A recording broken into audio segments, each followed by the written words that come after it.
her being a person with autism and the next generation of behavior analysts, that is exactly the kind of people we want to see coming into the field. And she had an interaction with her supervisor where she was told that you might not be cut out for this field because you're not an effective communicator on the fly with parents. And so much of what we do is about communicating to parents. And now, excuse me, this is somebody that has just started their supervision towards certification.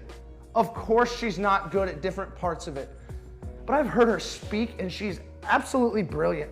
Professorial in her answers, incredibly well thought out. And I was explaining to her because, she was totally distraught. I mean, you go to someone for mentorship, so you, of course, raise them up in esteem and authority. Why? Because you're listening to what they tell you. So, of course, it carries weight to you. When that person gives you feedback that is untenable, and what I mean by untenable is what can she do with that? You might not be cut out for the field. Excuse me, when I first started, I was holding and reading. You remember, Dad? I was holding and reading from a piece of paper and literally shaking how scared I was and terrified of speaking to these groups. With her, I was encouraging her because part of greatness, and we've talked about this here, is pushing through discouragement, right? So we even look at some of the great people that are in history. I was thinking like John the Baptist, right?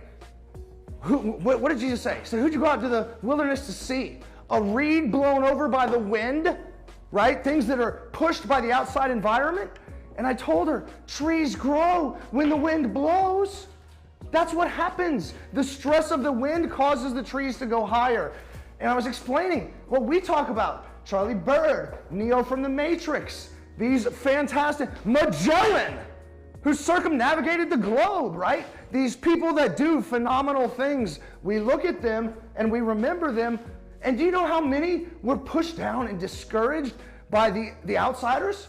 The ones that didn't see the vision they had in their heart. And so I was feeding into her and just pouring into her. I mean, even Rocky, it's not how hard you hit rock, it's how you take a punch.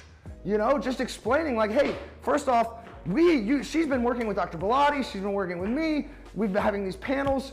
And so I was encouraging her that I've been floored and told a number of people how intelligent she comes across to me in many different avenues. So hearing this feedback was really hard, for me to even comprehend. Now,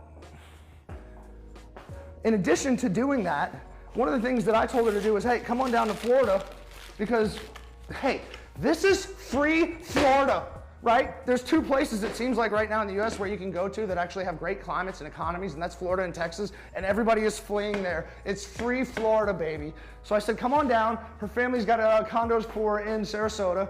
I said, talk to your dad, get his opinion. We'll have meetings with him. We'll let him know. We'll lay everything out for you so it's very clear exactly how you'll come down, what all that'll look like.